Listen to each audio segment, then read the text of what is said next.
नमस्कार, मैं राम गोपाल जाट और आप देख रहे हैं नेशनल दुनिया। आज राजस्थान में जिस तरह की राजनीतिक हालात उत्पन्न हुए हैं उस तरह के हालात आज से 9 साल पहले भी थे।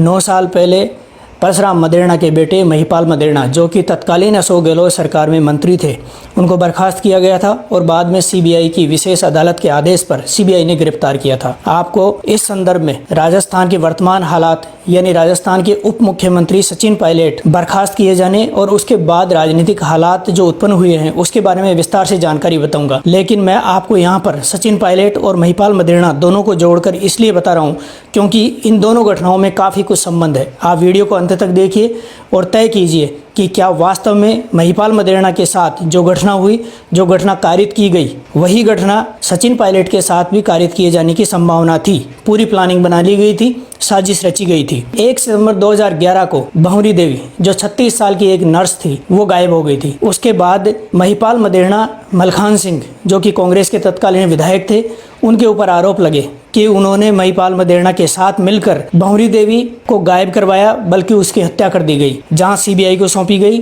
सीबीआई को जांच सौंपे जाने से पहले 16 अक्टूबर को तत्कालीन जलदाय मंत्री महिपाल मदेरणा को कांग्रेस के मंत्रिमंडल से बर्खास्त कर दिया गया। इसके बाद 2 दिसंबर को उनकी गिरफ्तारी हुई। कहा यह जाता है कि उस केस में इसलिए रोचकता आई क्योंकि तब कांग्रेस के जो उच्च स्तरीय लोग थे, जिनमें काफी ऊंचे पद पे बैठे हुए लोगों पर भी आरोप लगे, जो कि आज भी जनमानस में इस तरह की कहानियां हैं। उसमें कहा गया है कि उच्च स्तरीय लोगों के द्वारा महिपाल मदेरणा को एक बड़े षड्यंत्र के तहत फंसाया गया और उसकी पटकथा 2 साल 3 साल पहले ही रची जा चुकी थी। जब 2008 में अशोक गहलोत की कांग्रेस सरकार का गठन हुआ, तब ही महिपाल मदेरणा के लिए ये षड्यंत्र रचा जा चुका था। आपको ये भी बता दें कि 2008 में अशोक गहलोत के अलावा सीपी जोशी और महिपाल मदेरणा भी मुख्यमंत्री पद के उम्मीदवार थे, दावेदार थे। सीपी जोशी नाथद्वारा से 1 वोट से हार गए थे, इसलिए वो रेस से बाहर हो गए। अशोक गहलोत मुख्यमंत्री बने और जलदाय मंत्री के रूप में महिपाल मदेरणा बने। अपने पिता का कद बड़ा होने और पश्चिमी राजस्थान में बड़ा वोट बैंक कांग्रेस के पक्ष में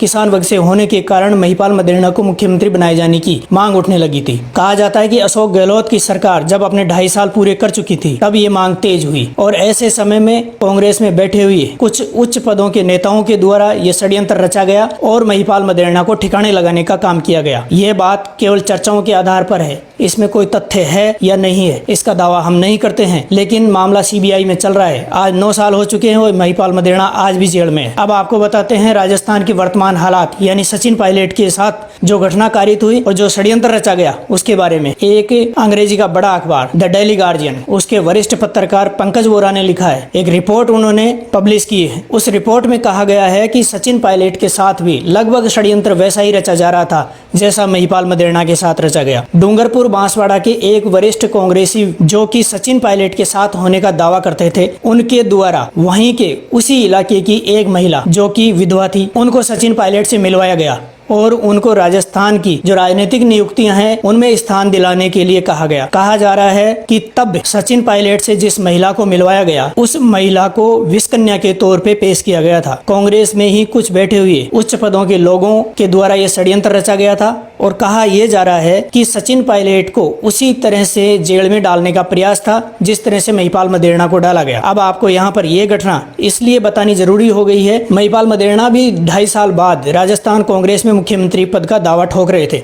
यहाँ पर सचिन पायलट 2018 में जब चुनाव हुए तभी से मुख्यमंत्री बनने के लिए उत्सुक हैं, महत्वाकांक्षी हैं और ये सर्वविदित है कि दिसंबर 2018 के चुनाव में सचिन पायलट को बड़े पैमाने पर वोट मिले और कांग्रेस को जो मैंडेट मिला उसके पीछे कहीं न कहीं सचिन पायलट ही थे। लेकिन इससे मजेदार बात यह है कि जब उनके मुख्यमंत्री बनने की बारी आई तो किसी और ने बाजी मार ली। यहाँ पर यह कहा जाना सुनिश्चित नहीं है कि अशोक गहलोत के द्वारा सचिन पायलट को लेकर इस तरह का कोई षड्यंत्र रचा गया था, लेकिन इतना तय है कि कांग्रेस में बैठे हुए कुछ लोग जो सचिन पायलट को महिपाल मदेरणा की तरह जेल में डालने के लिए तैयार बैठे थे और इस तरह का षड्यंत्र रच रहे थे। डूंगरपुर बांसवाड़ा के एक वरिष्ठ कांग्रेसी सदस्य हैं जिन्होंने सचिन पायलट के साथ होने की कस्में खाई थी और बाद में छिटक कर दूसरे गुट में चले गए। उनके द्वारा एक विधवा महिला को सचिन पायलट से मिलवाया गया और उनको राजनीतिक नियुक्ति देने के लिए वादा किया गया। कहा जाता है कि सचिन पायलट को उस महिला के द्वारा फंसाए जाने का पूरा प्रोग्राम बन चुका था। इस बात की भनक जब सचिन पायलट को लगी तो उन्होंने न केवल कांग्रेस से दूर होने का निर्णय लिया बल्कि राज्य की सरकार से भी हाथ खींच लिए। अचानक हुए इस घटनाक्रम के पीछे ऐसा नहीं है कि अशोक गहलोत को पता नहीं था। अशोक गहलोत ने पहले से ही सारी तैयारी कर रखी थी और उनको पता था कि कभी भी सचिन पायलट सरकार से दूर जा सकते हैं, इसलिए उन्होंने निर्दलीय विधायकों और बसपा के 6 विधायकों का साथ पहले ही ले लिया था। अब आज की तारीख की बात की जाए तो सचिन पायलट के खेमे में 20 के करीब विधायक बताए जाते हैं, जबकि अशोक गहलोत के पास 102 विधायक 106 विधायक होने का दावा किया जा रहा है। ये बात सही है कि राजनीतिक संकट बड़ा है, लेकिन जिस तरह से महिपाल मदेरणा को ठिकाने लगाया गया, लगभग उसी तरह से सचिन पायलट को भी जेल में डालने की तैयारी थी। कहा यह जा रहा है कि एसओजी के माध्यम से ये सारा मामला सुलझाया जाना या उलझाया जाना सुनिश्चित किया गया था। हालांकि आरोप सीधे तौर पर अशोक गहलोत पर नहीं लग रहे हैं, लेकिन जिस तरह की बात हो रही है उससे साफ है कि कांग्रेस में उच्च पदों पर बैठे हुए कुछ नेता महिपाल मदेरणा की तरह ही